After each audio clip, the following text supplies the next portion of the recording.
সভাপতি মহোদয় আছেন, আজকের যিনি আয়োজক মেন উদ্যোক্তা আমাদের ডাক্তারবাবু, উনি আজকে প্ল্যান করে কয়েকজনকে নিয়ে বসে কয়েকদিন যাবৎ চিন্তা ভাবনা করে এটা করেছেন। এর আগেও আমাদের একটা সম্বর্ধনা অনুষ্ঠান করেছিলেন আমাদের শ্রদ্ধেয় ভরতদা এবং আরও অনেক বিশিষ্ট লোক। তো আজকে দিনটা খুব কাকতালীয় হয়ে গেছে যে আজকে স্নান যাত্রা, প্রভু জগন্নাথ দেবের স্নান যাত্রা, খুব পবিত্র দিন, পূর্ণ দিন। সমস্ত পৃথিবী যেখানে যেখানে সনাতন হিন্দু ধর্মের মানুষ আছেন এই দিনটিকে খুব শ্রদ্ধা সহকারে পালন করছে। ভারত সরকার ইতিমধ্যে ঘোষণা দিয়ে এটা দিয়েছেন। এটা প্রথমে ছিল ধর্ম এবং আধ্যাত্মিকতার জন্য, ধর্ম কথাটা খুব চিন্তা ভাবনা করে দিয়ে আধ্যাত্মিকতা করেছেন। ভারতবর্ষ এতদিন যে বহু পদ্মশ্রী পেয়েছেন, এই প্রথম ভারত সরকার এই সম্মানে ভূষিত করেছেন একজন সন্ন্যাসী। কেন? ভারতবর্ষ ধর্ম দিয়ে শুরু, ধর্ম দিয়ে শেষ। আমাদের মানব জীবন ধর্ম দিয়ে শুরু, ধর্ম দিয়ে শেষ।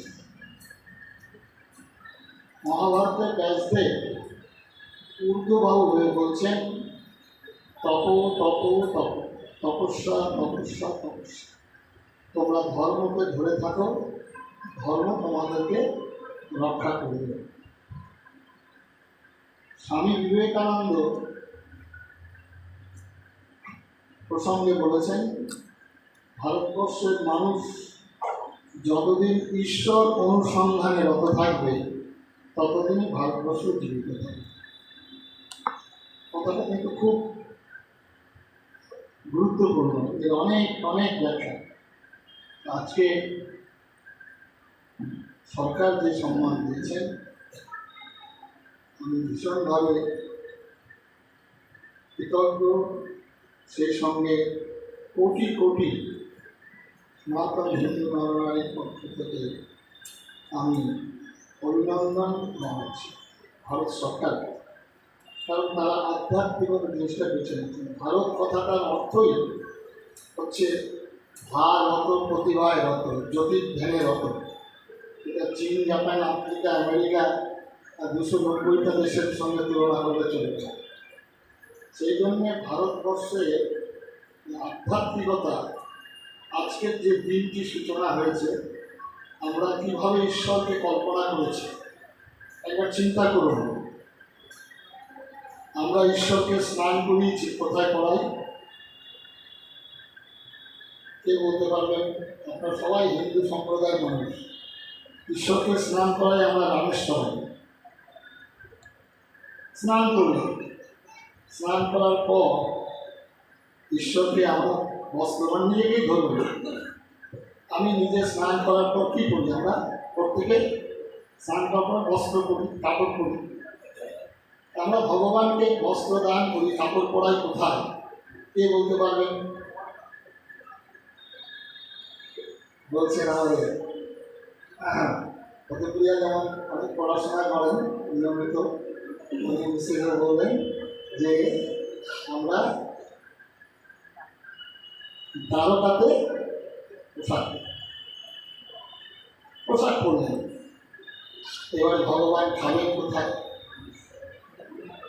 এটা বেশিরভাগই লোকে বলবে যে হ্যাঁ, পুরী জগন্নাথ ধাম পৃথিবীর শ্রেষ্ঠ রন্ধনশালা হচ্ছে জগন্নাথ ধাম। এখনো পর্যন্ত কোনো বিজ্ঞান গবেষণা করে তার গ্রেফতার করতে পারেনি। কি জগন্নাথ ধামে আপনারা সবাই চেয়েছেন, পুরীতে যেহেতু কাছে, সবাই সমুদ্রে স্নান করেছেন, জগন্নাথ দর্শন করেছেন, একবার রান্নাঘরে গিয়ে দেখেছেন রান্নাঘরটা যে সিস্টেমটা, সেখানে 270টা উনুন, আর প্রত্যেকটা উনুনে 4টি করে হাঁড়ি। প্রথম হাঁড়িটাকে সিদ্ধ হবে এবং জাল দেওয়া হচ্ছে নিচে। কীরকম সিস্টেম, যারা আজকে আমাদের সনাতন ধর্মের সমালোচনা করেন, যারা বলেন হসপিটাল করে কী লাভ, রাম মন্দির করে, হসপিটাল হচ্ছে রাম মন্দির করে কী লাভ, এই মন্দির বানিয়ে কী লাভ, এই কোটি কোটি মানুষ যুক্ত আছে এই জগন্নাথ ধামের সঙ্গে। এই যে হাঁড়িগুলো দৈনিক নতুন হাঁড়ি চাই, এই হাঁড়িটা ধুয়ে আবার কালকে চাপাবো তা হবে না। তাহলে কত হাজার মানুষ খালি হাঁড়ি তৈরি করছে, কতগুলো গ্রাম এবার কল্পনা করতে পারবেন। 51 মণ চালের ভোগ হবে, তাহলে কত ধান চাষ হচ্ছে জমিতে, গাড়ি গাড়ি নারিকেল। এবার জগন্নাথ ধাম সেখানে খেলে প্রসাদ দিলেন। এইবারে তারপর তাকে বিশ্রামে নিয়ে যায়। মানে হিন্দুর চিন্তাধারা কল্পনাটা বলুন আছে, সেখানে বিশ্রাম করবেন কোথায়? ভগবান বদ্রী নারায়ণ। এই যে স্নান যাত্রা, আমরা ঈশ্বরকে বলেছি তমেব মাতা চ পিতা, তমেব বন্ধুশ্চ সখা, তমেব বিদ্যা দ্রবিণং, তমেব সর্বং মম দেব। আমরা ঈশ্বরকে মাতা, পিতা, বন্ধু, সখা সমস্ত দ্রব্যের মধ্যে দর্শন করেছি। এই চিন্তাধারা নিয়ে ভগবানকে আমরা স্নান করাচ্ছি। স্নানের কি কল্পনা করতে পারবেন না, সেখানে সোনার কলসিতে করে জল নিয়ে ঢালা হচ্ছে। ভগবানকে এত স্নান করিয়েছেন, ভগবানের এবারে জ্বর হয়ে গেল, ভগবানের অসুস্থ হয়ে গেল।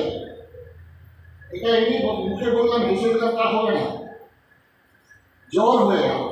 এইবারে ভগবানকে কম্বল চাপা দিয়ে রাখা হচ্ছে। আগেকার দিনে জ্বর হলে আমাদের কম্বল চাপা দিয়ে, কম্বল চাপাতে রাখছে। এই সময় ভগবানকে আর ভোগ চলবে না। পাচন মানে কবিরাজি, বাসক পাতা, তুলসী পাতা, শিউলি পাতা, তার জল এবং ফুটিয়ে রস এবং তার সঙ্গে মধু, তাদের রস দিয়ে খাওয়া। 15 দিন যাব অসুস্থ করে। এটা কল্পনা নয়, এটা ভগবানকে নিয়ে হৃদয়ে ধারণ করেছেন। তাই তো আমরা জগন্নাথ বলেছি, জগৎব্যাপী। তার জন্য একমাত্র ভারতবর্ষের মানুষ আমরা বলতে পেরেছি ভাই এবং বোন। বিবেকানন্দ বলেছেন সিস্টার্স এন্ড ব্রাদার্স অফ বসুধৈব কুটুম্বকম সর্বেশাং মঙ্গলাং ভূয়া, মদগুরু শ্রী জগৎগুরু মদাত্মা সর্বভূতাত্মা। এই কল্পনা, এই বিশ্বাস, এই চিন্তা সনাতন ধর্ম। তাই আজকে স্নান যাত্রা কাকতালীয়ভাবে বেছে নিয়েছেন জানি না, ডাক্তারবাবু কর্মীরা দেখে হয়তো ঠিক করেছেন। তো আজকে এই যে আধ্যাত্মিকতা, এটাই হচ্ছে ভারতবর্ষের জীবন।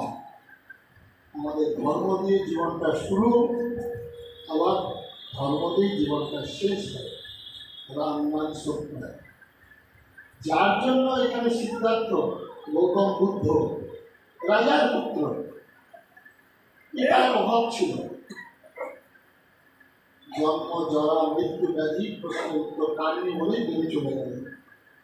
তাই আজকে যে সম্মান, এই সম্মানটা শুধু আমার নয়,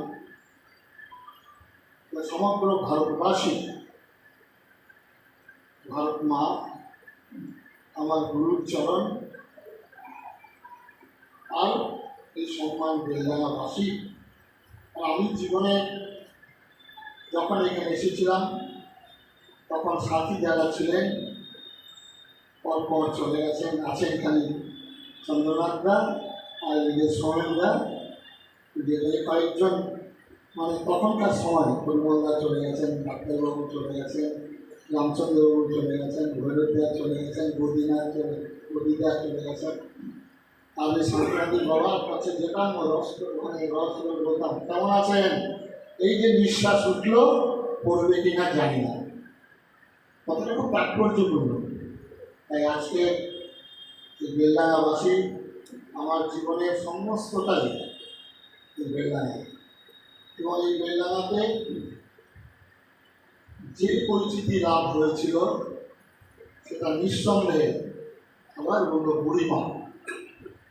এই বুড়িমাকে কেন্দ্র করে বেলডাঙ্গায় যে ঘটনা ঘটেছিল, ঐতিহাসিক ঘটনা, স্মরণাক্ষরে লিখিত, সারা জীবন মনে থাকবে।